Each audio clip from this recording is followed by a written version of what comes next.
Recording in progress. I just want to welcome all of you and thank you for joining us at the Small Business Forum.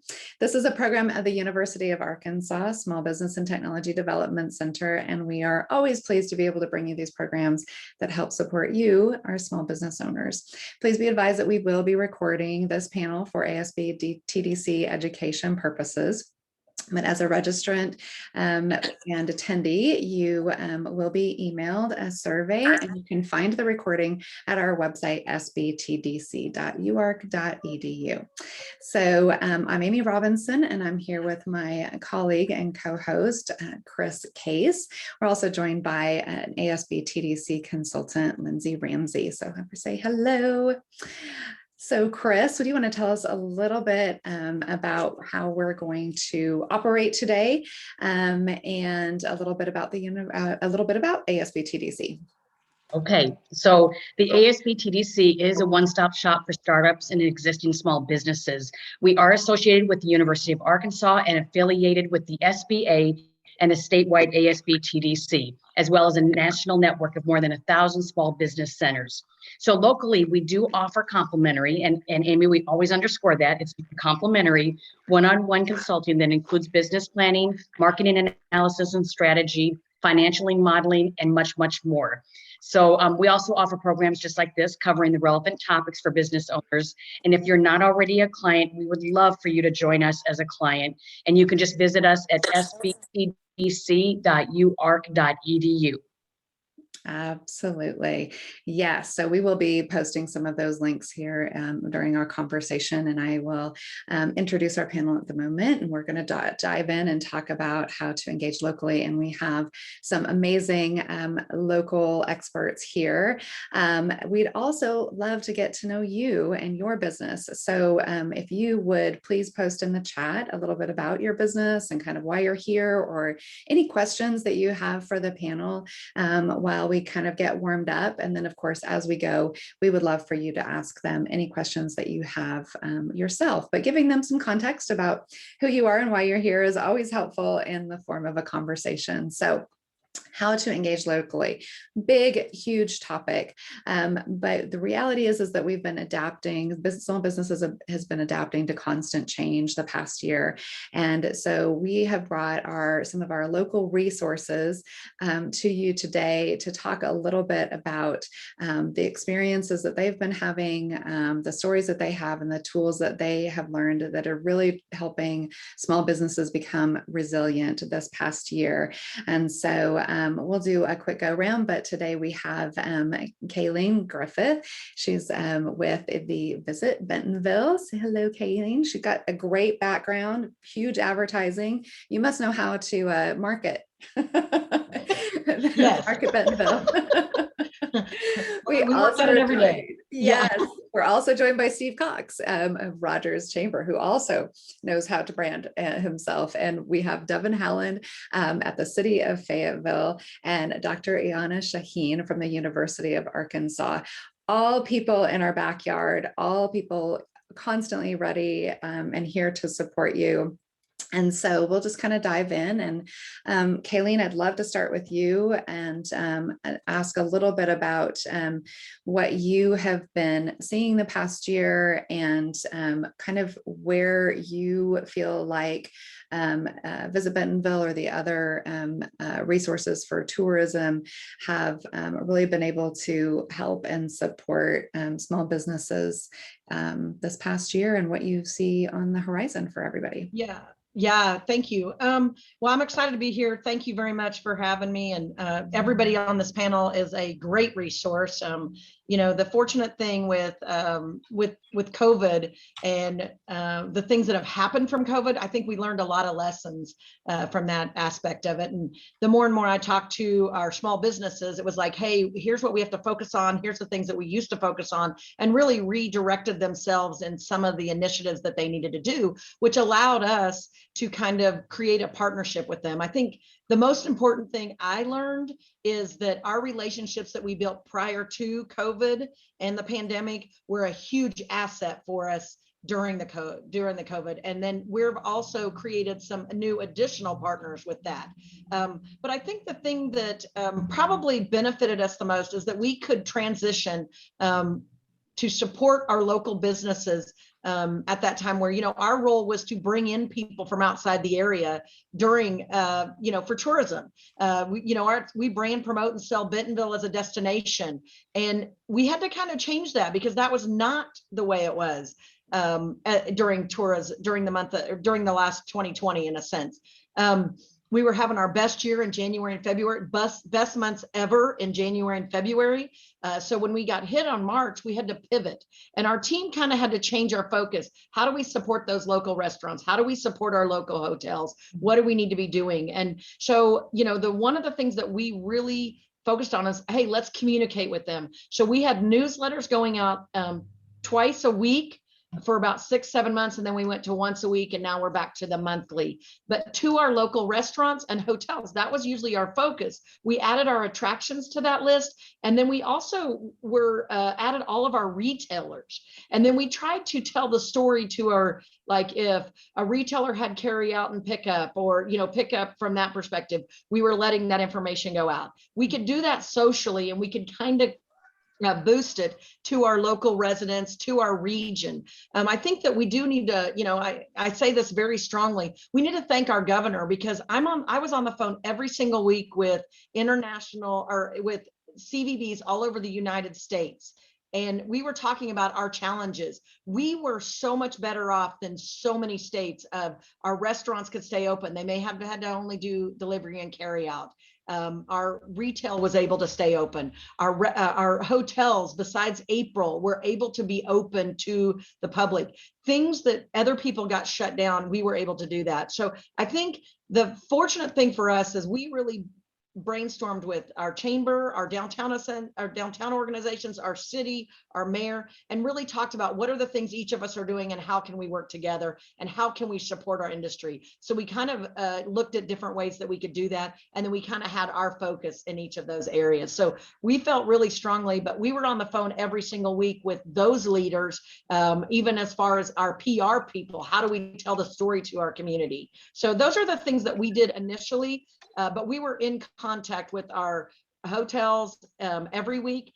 We called our restaurants every single week. Where are you at? What do you need help with? What can we do? And made sure that we passed on any PPP information, PPE information, anything that needed to go out from a national organization to our locals, any funding opportunities. We tried to be that resource for them, so all they had to do was pick up the phone.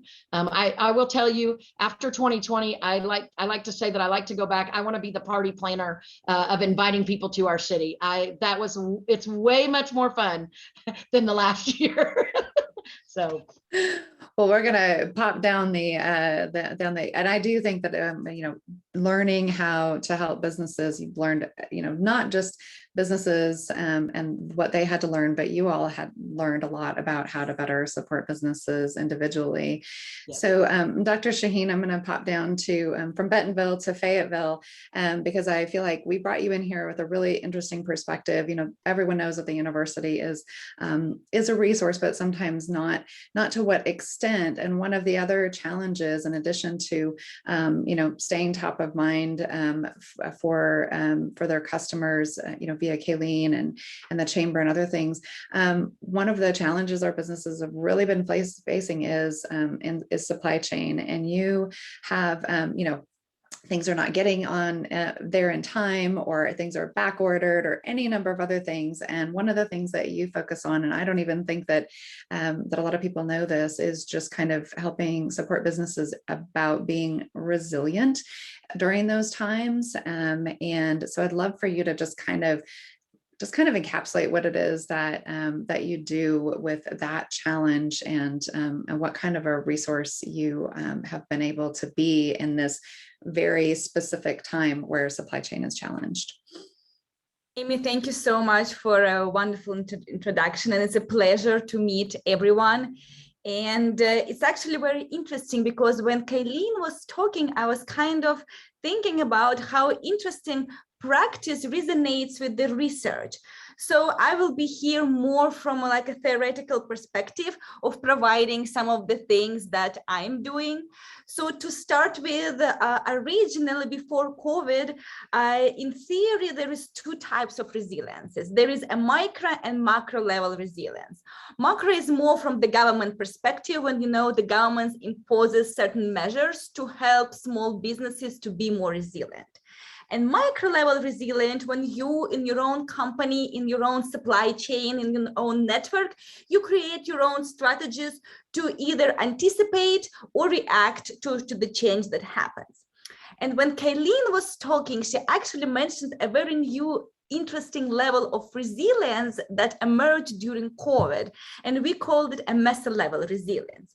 So basically, this is the resilience when partners, small business partners or medium level business partners come together to help each other. And I think this was very critical during COVID. And I think another interesting thing that I've noticed, I work a lot with nonprofit organizations and social enterprises, those organizations that are concentrated mostly on doing things for good. So what I've noticed from them, that those who were able to succeed early in the pandemic were the ones who were able to ask for help from their customers. I think this is the biggest advantage of small business, is to have that close connection to the customer. Whatever Kalene was saying, how they were supporting those small businesses with some of the government programs, with some of the local initiatives, just simply looking back to the community and saying, hey, you know what, we were here for you when you needed us. Please help us in some actual ways. And those were, for example, I was working with a lot of food banks that, 90% of their workforce are volunteers. And when COVID happened, there were you were not able to invite everyone. And they were pretty much posting on Facebook to try to send the message to other people. They were talking with each other. That relationship building and that creating it on a mesa level, in hopefully in advance, hopefully, small restaurant chains, small coffee shops can have these little interactions. And that is what your organization, Amy, you are all doing, is having that platform to actually be able to interact and to share experiences before something bad happens. I love that. Yes, that's so great. You're encapsulating so much of what is going on in that cooperation. We have Bentonville and Rogers and Fayetteville resources represented today, and the cooperation that was happening. But it's very, very localized. Steve, I know that there were some adaptations that you made, and I'm very curious about what some of those cooperations and what it is that you brought into the fold, maybe differently than you were doing before, that are going to stay with you when it comes to reaching out for businesses. And I see that we have Monty is here, moved here from Louisiana, and doing a barbershop, and he is just like, how do you start from scratch when you don't know anyone? And it sounds like this is a great place for him to be today, because of those new eyes that we have coming out of the pandemic, and how to work together to make the whole region stronger. Yeah, I mean, definitely, 2020 brought its own unique set of challenges, specifically in the chamber world, because, we weren't able to do our networking events and the big ticket things that we would normally do every year. But we saw the challenges within our business community, and the need for us, as we're working from home and other businesses are working from home and things like that. How do we become adaptable? How do we adjust to what became the new normal there for a while? And so we did a major shift on our end. A lot of our marketing, we shifted and really had to refocus our strategies and what we were doing, what were we promoting. The big challenge in the beginning, and we finally kind of figured out a plan down the road involving partnerships, was there was just so much information, specifically on like PPE, specifically on PPP loans, EIDL, resources that were coming out through, congressional acts and things like that. And we were trying to send out information. ASBTDC was trying to send out information. The state chamber, the U.S. chamber, local governments, the CVBs, everyone was sending out the same stuff, and it was just information overload. And while it was all important messaging, we figured out, hey, maybe we need to be partnering with some of these organizations to help. That way we can utilize our own networks, but the information is the same no matter who's putting it out. So we were okay with not taking credit that it wasn't our webinar that we were promoting. The information was what was key. And that really helped a lot. And it set the stage for a lot of future partnerships that we're working on. Literally tomorrow, having a meeting with myself, representatives from ASBTDC, representative from Startup Junkie, and representative from SCORE to put on a panel similar to this in terms of what resources are out there for our small businesses that could be there. So we want to strengthen those partnerships and continue to work. And our chamber is a little bit unique in the sense that, Kalene and Visit Bentonville, it's a separate entity from the chamber, where here we actually have our Visit Rogers team and our Downtown Rogers team, our DTR team, are subsidiaries of the chamber. So we're all in the same building. We're able to keep that open line of communication. I get a question, we just had a meeting this week about event venue spaces and things like that. I didn't have answers. I'm just able to shout down the hall, and J.R. Shaw is able to walk in and help us out. So that was a big thing. And then also just shifting the way that we presented material, obviously utilizing Zoom and instead of doing in-person meetings and things like that. But that allowed us to create a video library on the Chamber's YouTube page. We have over, I want to say just under 30, what we call C2C or Chamber to Community videos, where we had subject matter experts come in and talk about marketing solutions, talk about how to handle PPP, talk about all these other business resources. And now those are available for free and out there for the public to use. And it wasn't just that you have to come in person or you're never going to get this information again. So adjusting on that, utilizing a lot more video, social media marketing, and just ways to help promote our business. And like Kalene said, we reached out to our members constantly. We did surveys regularly. We had several different rounds where throughout our staff, each of us made about 100 phone calls individually to businesses, and not just our members, but just other businesses within the community to get feedback, to get input. What can we do? What resources are there? And working with our government affairs division to lobby not just state, but also federal officials to help pass legislation that is beneficial to the business community. And that was, something that we had to take a new approach on and, work together in cooperation with the business community and other chambers to kind of increase the bargaining power, so to speak.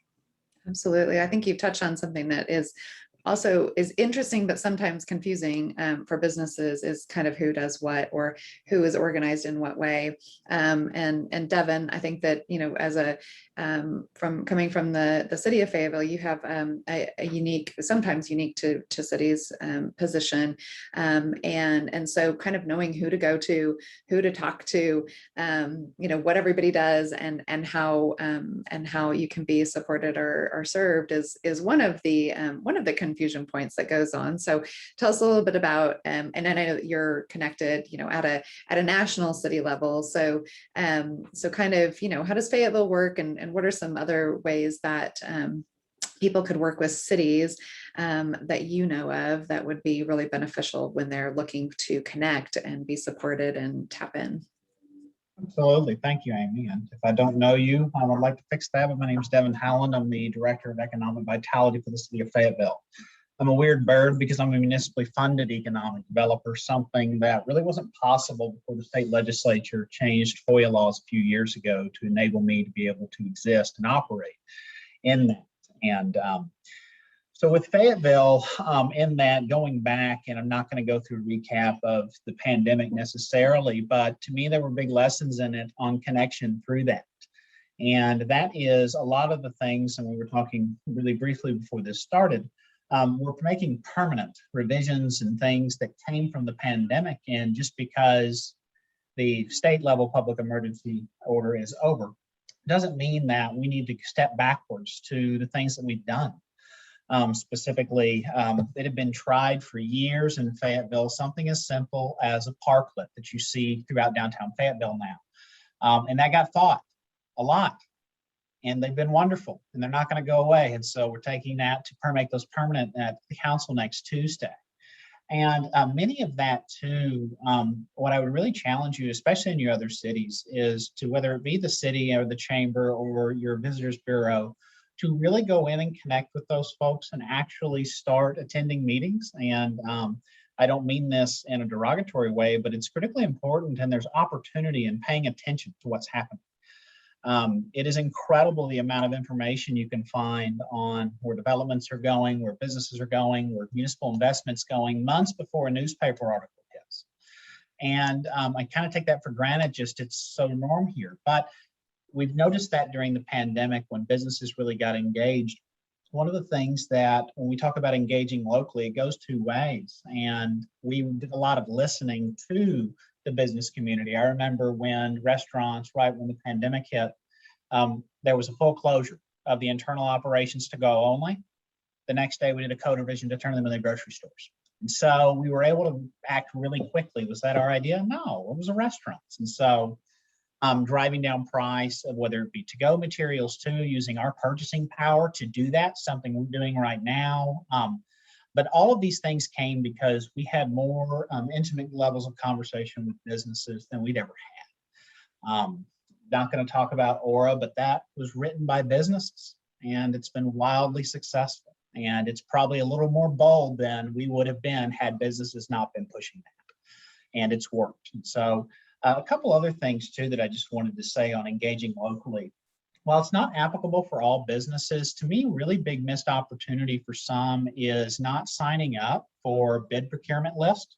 We spend a lot of money, a lot of money, all these cities do, and counties.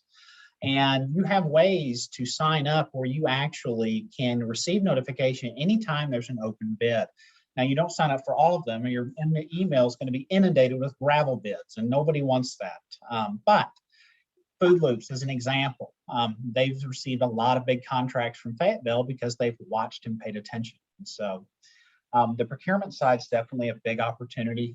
But also another thing that I would really challenge you to do, and I've seen an example lately, some of you may or may not know her, with Amber Sinclair. And Amber is the franchise operator for Paddle Pub that just started. And the point of this statement isn't Paddle Pub. It's how Amber's approach was into coming into downtown. She knew she had something that was going to shake things up a little bit, but really tethering in, and her champions now for alcohol possession and consumption on Paddle Pub, which we were able to accomplish last week, those came from businesses actually pushing for her and fighting for that because she came in and made relationships. And so especially with your visitors bureaus or getting involved in any way you can, there's rippling benefits to that. And just as there's rippling benefits to attending these webinars. That is fantastic. And of course, in the nature of COVID and digital, my yard guy is going by in the background. We're all still going from home in a lot of ways. Lindsay, I know that you had some questions that we would love to have kind of about local and supply chain, which is one of the huge challenges that a lot of our businesses have. And I think that Devin kind of teed us up right there. Absolutely. I kind of wanted to piggyback on what he said about procurement and just different inventory, or, you know, we use the word supply chain in our small businesses, that may not resonate with them. But, you know, on our restaurant forums that we host, we hear our restaurants talking about the cost increasing and struggling to get a hold of some of the things that used to be easy for them with food, with our retail businesses. And Iana, I'm going to toss this to you in a second, but also to the city representatives. With our retail businesses, we're hearing a lot about some stress about what's coming in the fourth quarter because they can't get the goods that maybe they have been relying on getting in the past. And so I'm just curious to kind of talk through what that might look like. I mean, Devin mentioned that when he talked about harnessing the citywide power to get the to-go boxes at a cheaper container. Just think that's an interesting conversation for our businesses and for our cities to think about how they might be able to support businesses in getting the inventory, the goods that is needed. And just to add on to that too, to kind of help stem the conversation, we too, as the government, are experiencing supply chain issues. I can't get compostable cups for the life of me, and we thought it was going to choke our drinking district the day before Pride. And so you can, and the struggles that we're having there, but even pipe, we're having trouble running water and sewer. We're having to do, 20% contingency request. I heard at the council last night, just because the price of PVC is going insane. So on that side too, but I am interested if others have ideas on how a city or government can use its contracting power to drive prices down.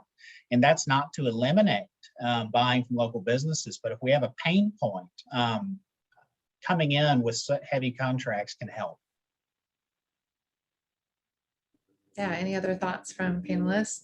Dr. Shaheen or Steve, are you looking at any of those kind of questions coming in from anyone else that you're hearing about? I mean, supply chain is absolutely impacting every aspect of our community right now. I mean, not just again on the municipal level, but I mean, even on construction and new construction getting ready to take place. I met with Napholtz last week, and the issue they're running into is they'll only get like a locked in price on their materials for 24 hours.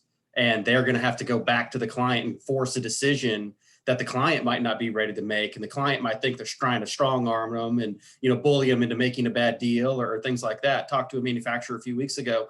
They were getting spot pricing on their lumber.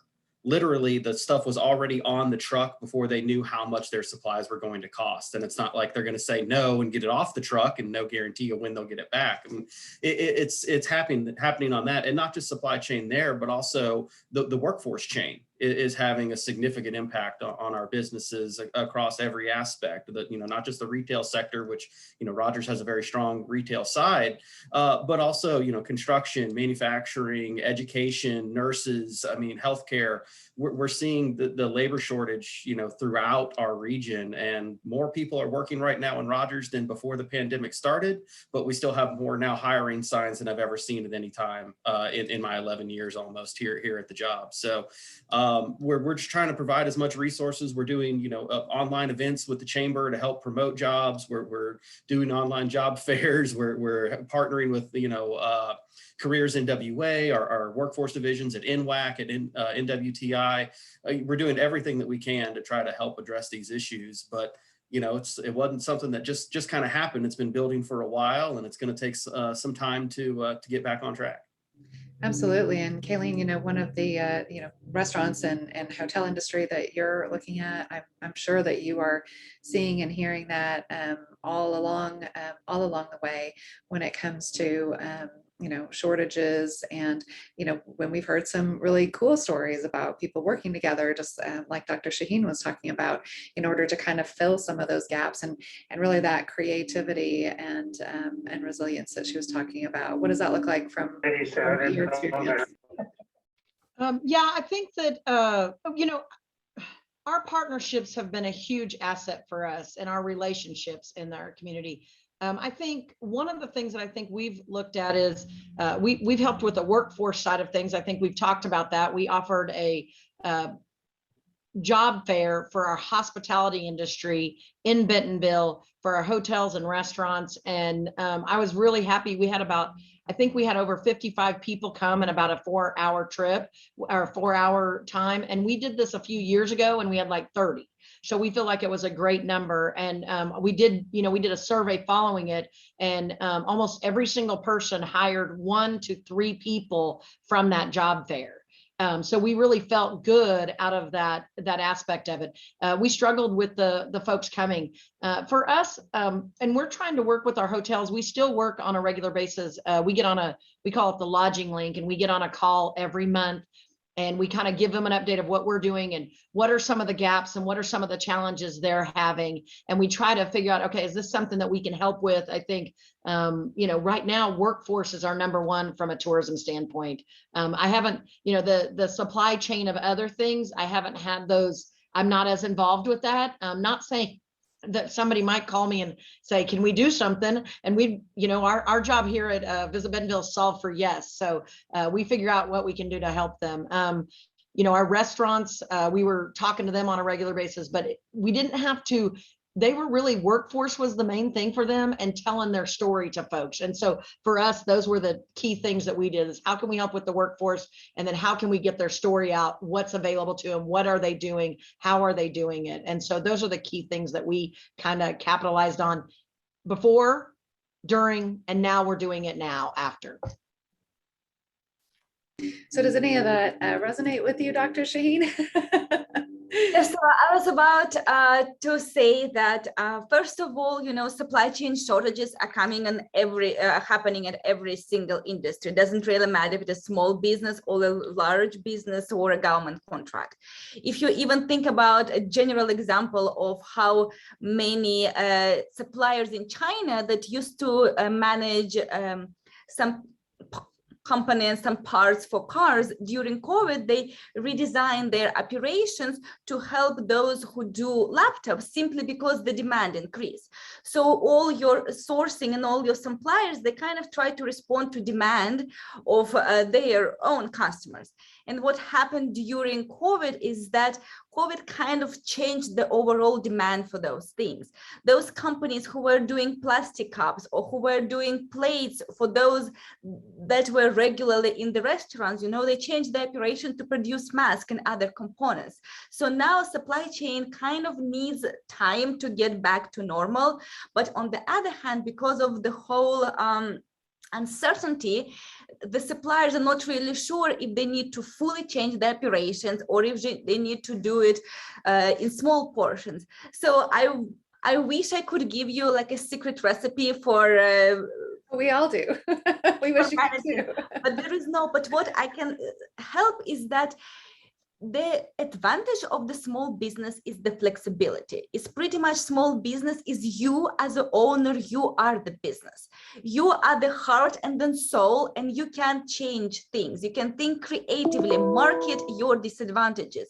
If you're out of cups, to-go cups, calculate using different tools how exactly each cup costs for you and offer it as a discount to your customers. If you don't have certain produce in your restaurant just to serve, tell it to your customers that we are experiencing supply chain issues, or in a more understandable way maybe, but we are having some issues. Here's what we can do to stay. Here's our new special.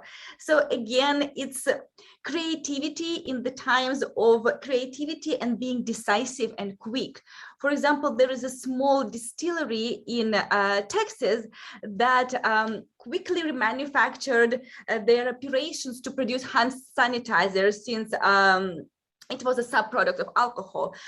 Well, there is not an interesting story because many distilleries did that, but the fact is that on March 20th, they already were able to deliver 1,200 gallons to the government. It means that they pretty much acted right away when they saw those cases in China. And that distillery was owned by 3 veterans who pretty much all they knew is how to act, is that you can't wait, you actually need to do it right away. And everyone, Kalene and Steve and Devin was offering so many solutions, but unless you come and ask for help, those solutions won't come to you. And again, the good thing for a small business is that you are the small business. So if you want to change, if you want to deal, you need to take some action creatively, go on forums, call resources that city and state has, and just try to do something. And again, I wish I could have you something more direct. Is like, here's the list of the things that we found at the university that if you do that 100% it will work, but unfortunately I can't. Well, I think your advice is very helpful and something that I know I'll be passing on to our consultants and using with our clients. And Kalene and Steve and Devin, I think we saw so many of those small businesses. We saw some early in that pandemic that froze and couldn't pivot. And we saw others that could, and we all know they're tired because they've been in this game for so long. So I think it's good for us to hear you say that again, because we need to be reminding them that, like you said, it's going to take time, and it's not over. We have to continue to be adaptable because the supply chain, the inventory flow is gonna ebb and flow, and we need to keep pivoting with that. So we're probably gonna get that voice recording that you just had and share it with clients. And I think it's a great thing to pass along to businesses that, you know, Kalene, Steve, and Devin are working with too. Well, and then go ahead, Kaylee. Yeah, I was just going to say, I think even capitalizing on that, I think that trying to figure out those partners that you are, maybe even unique partners that allow you to maybe think outside of the box. And I'm going to use one that a friend of mine did that I was like, how are you guys work? Like Blue Cross Blue Shield, it's a major company, so this is big, but I think we can drop it down to the small. But Blue Cross Blue Shield and Clorox did a campaign together. They both got new audiences when they did that campaign. I think figuring out other organizations or small businesses that you can partner with to tell your story, or even your product. There's probably ways that your product can partner with somebody else's product. And we see that from our restaurants and our attractions doing some different things with it. Our retailers and our restaurants are working together in different ways. They're just figuring out ways to partner to tell each other's story. Our culinary scene is looking at how do we get involved with our education? How's our culinary scene getting involved with retailers? What can we do from that prospect? And I think one of some of our restaurants partnered with our hotels at different times to give out discount cards. And so they gave rewards to the front desk staff for getting people into their restaurant. So there's ways that, you know, these restaurants were thinking outside the box, saying, I think it was like a 10% discount. But, you know, if they sent so many in over the month, then they counted those, and then they gave a gift certificate or something to that staff person. And so it was really, you got to figure out ways that you're going to help your business, but it can be a win-win, or it can be supportive of those type of initiatives. And we're seeing that. I think people are looking at ways to be innovative right now at a time when they can do that, when before maybe they weren't thinking that way, but they're trying to figure out ways that other doors can open up, is the way I'm thinking. Yeah. And Kalene, I think that's perfect. So I'm thinking about Monty when you're talking there. You know, he's new, he's in Hot Springs. So what he really needs to do is reach out, you know, restaurants or other facilities and start really connecting and getting the word out that way too. Yeah. So I love that example. That is right up his alley. Yeah. And I think building those partnerships in your community just expands your product and your messaging. It allows you to kind of open up some doors. I mean, I think trying to figure out, like, work with some, you know, maybe a retailer that sells, you know, a different product for hair or something like that. You know, from that perspective, is trying to figure out what that looks like. And, you know, think outside the box. Sometimes it might be, you know, a restaurant that says, hey, you know, while you're waiting, here's you know, get your haircut. You know, there's all kinds of, I mean, you can sit and think about this all day. Dr. Shaheen. Oh, I was just kind of wanted to add a little bit to what Kalene was saying, is that this is all great strategies, great ideas. Just the only thing for small businesses, remember to be professional. What I mean by that if you come to even a small business, but who is well established, successful in the local community, just make sure that you have some sort of plan, strategy. It's like you want to be seen as a person who cares, but also a person who understands the business, as a company who knows what they are doing. Therefore, I think that a lot of people are ready to help, but if you start knocking on someone's door, make sure that you have some sort of the idea of what specifically can you offer, what value.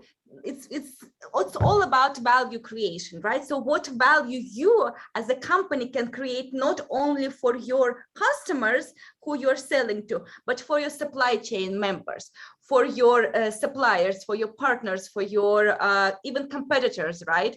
Even doing that sometimes can bring you value.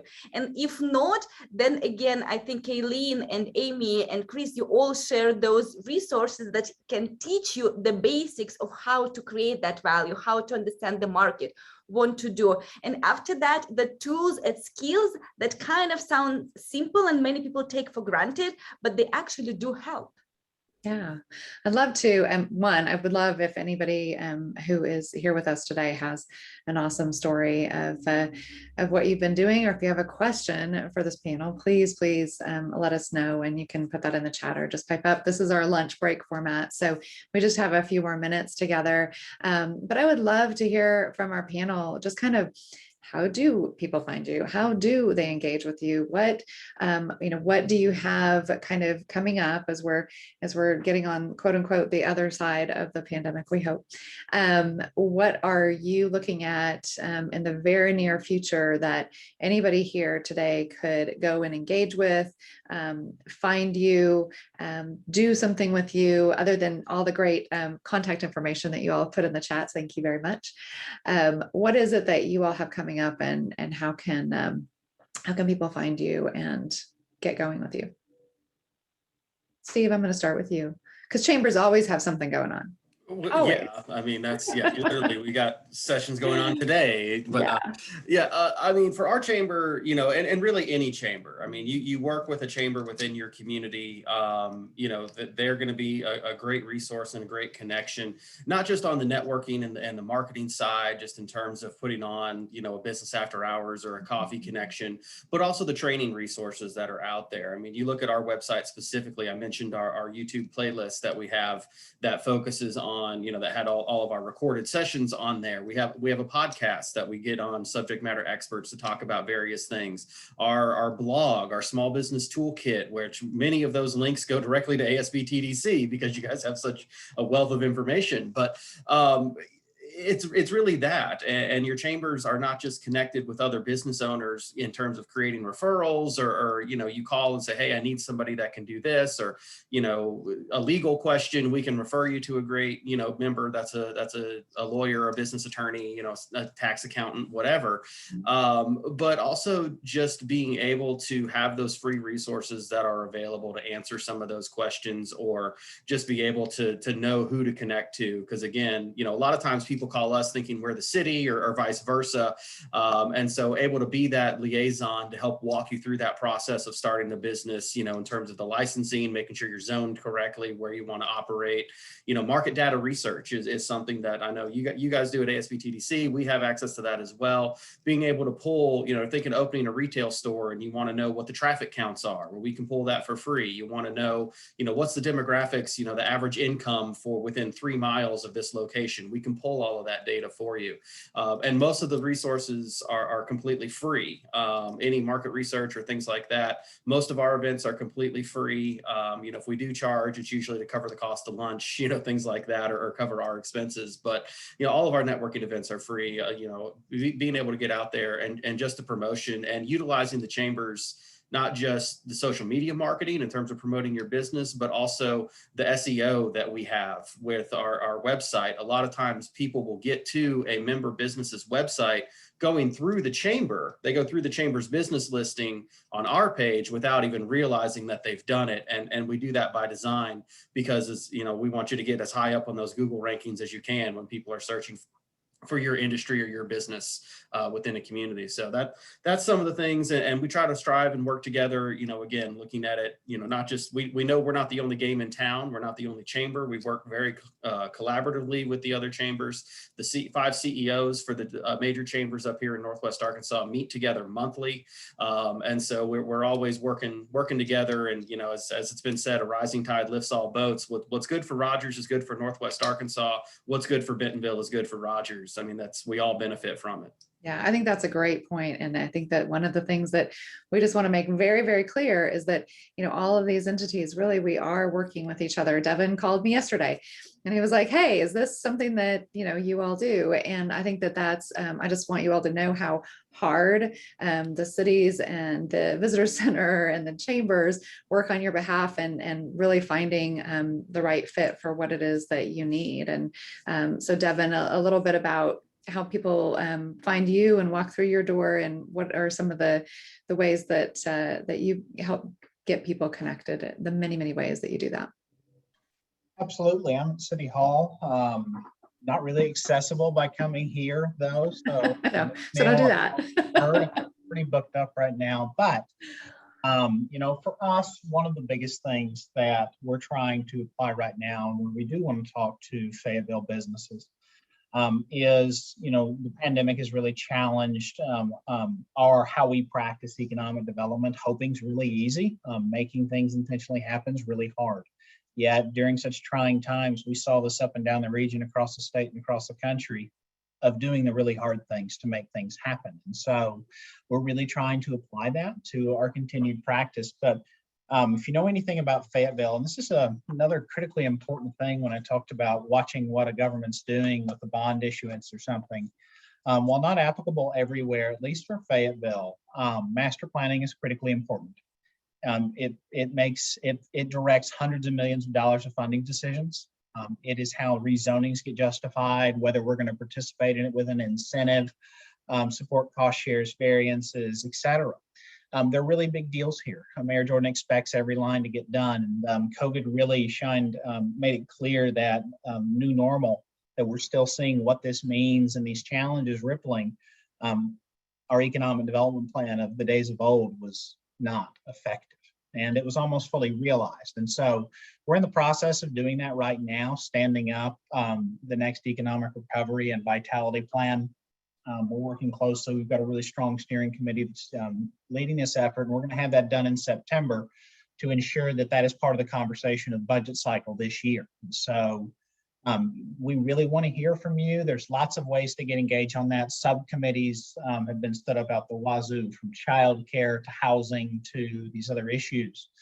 And so please get involved with us. We're here to help, but also if you have an idea, if there was something that changed, if I could snap my fingers, one of the things I would have kept was the permit expansion that ABC did, and allowing restaurants across the state to serve outside, because serving is the one thing a city can't regulate. We can handle the public possession and consumption part now, but serving is a big deal. And so little things like that. And, my final thought would be, don't underestimate if you see a problem, and even if it's a state law and it seems like it's a massive hurdle, you can band together to make those things go away. Restaurants, when the ABC extended their emergency rule for permit expansion, bars were not allowed to do it because it was a continued pattern of behavior of treating these businesses differently. We called a meeting, we met with Doralee Chandler, the director of ABC, and it was corrected the next day.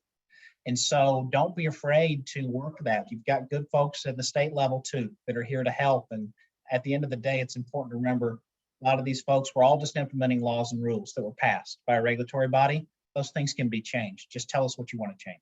That is huge, Devin. That is huge, and something I don't think that we think about, especially as small business owners, all up in the business all the time. Dr. Shaheen, you have been a really well-kept secret from everybody, and the university is not often thought of as regularly as it should be. So we haven't posted your email address out there, but definitely let us know how people could utilize the university and get to know a little bit more about some of the amazing things that are going on there that are practically helpful for small businesses. Well, Amy, thank you so much for your kind words, but I don't think that I will say anything new. Just pretty much connecting with you is probably the best way. And just writing to ASBTDC and saying what small businesses need. There are a lot of professors in the university that use small businesses as an example for classes. So that is a good way if you want to have like a students practice marketing strategy on your business, or do some sort of basic accounting. This is a nice way. I can't guarantee that you would get the best consultation possible, but at least there is some sort of basic ideas. I, for example, use a lot of humanitarian organizations for my classes, just simply for students to practice on. But generally, to have such an amazing resource as Arkansas Small Business and Technology Development Center, I think this is amazing. And I know that whatever any of the small businesses need, you will be able to connect it with any resource of the university possible that is more suitable for their needs. Yes, we are the door. We are associated with the university, so we are definitely the door to help bring resources like you. Thank you, Dr. Shaheen. Kalene, what have you got going on other than all the things? Yeah, well, it's fortunate that the last 8 weeks, I feel like tourism is back. We've hosted numerous events in the community. And also, we're looking at how do we continue to help our attractions and our downtown associations, and how do we partner with them to tell their story in our community so people are coming into the area. So, for us, it's, we have an events page on our website. We work with our chamber, we work with our downtown, we work with every attraction. How do we tell that story better? How do we get the information out? We do a lot of social and marketing. So we're here to support what's going on. Somebody said, well, you don't own anything. And I said, I don't own anything. I don't own any property. Our job is to help tell more people about Bentonville and Northwest Arkansas. And, I think Steve said it best, and Devin, we're on the phone with our city on a regular basis. We're on the phone with our chamber, our DBI. We may not be in the same offices, but we work closely with them to be able to tell that story and find out what's going on and how do we help each other. I think what's made our region, our cities very successful is we work and rely on each other to bring success to our region. And I think that is unique to some areas, especially we don't have a big city metropolitan. We're all these individual cities that need to work together to make ourselves that awareness of our region. And I think we do a really good job of that from working with I work with our CVBs. I'm probably on the phone with them at least twice a week of our regional CVBs. And we do a lot together to bring success from a tourism standpoint. And I think that's what's made us successful, because a town of 50,000, Kalene, and our organization by ourselves, we're not going to do it by ourselves. We have to work together. And I think that's really important. Even going down to the small business aspect of things. You can't do it by yourself. You need your partners. I think my favorite thing, and I think you guys have mentioned it, is one of the folks I talked to, small business, they said, I really didn't ever really work with other people. I just did my job. They said they had to learn during the pandemic to pick up the phone and ask for help. They had to be patient, figure out what they needed, and they had to ask for help. And I thought, that was really an eye-opener for me, because I figured as a small business, you were probably doing that on a regular basis. And I found that was probably more unique from that aspect during the pandemic, that people were having to step out of their comfort zone or really think outside the box of asking for help. And I think we did the same thing. I probably was on the phone with multiple cities and states throughout the pandemic asking, hey, what's working for you? What can we do in Bentonville that you're doing to help our small businesses and our businesses as a whole? So that was a huge, I think I'd been doing this for 15 years and I still was looking for, what is somebody doing that's successful that I can bring to my city? And I think we do that on a regular basis within the region, going, hey, what's going well in Fayetteville? How can we partner with you? Or how can we utilize that in our community? So I think that's a huge deal, that don't be afraid to ask and don't be afraid to partner. I love that, Kalene. It's just like the pinnacle of this entire thing is you don't have to do it alone. And here are all these people. Chris, well, we want to thank everybody for being here. Chris, will you close us out with how to get in touch with us and access all of these amazing resources? Absolutely. And I think I posted quite a bit in there. So make sure that you scroll up and look for some of those links. But you can find a full listing of our workshops, our videos, our present and our past and our future. You can also find numerous other tools and resources to help support you and your small businesses at sbtdc.uark.edu. And don't forget that we are all over social media. We're on Facebook, Instagram, and LinkedIn. So make sure that you check us out on those platforms to find out more information also. But until next time, you guys, we so appreciate all of you spending your lunch with us, and we will see you soon. Thank you. Thank you all. I appreciate it. Thanks for your time.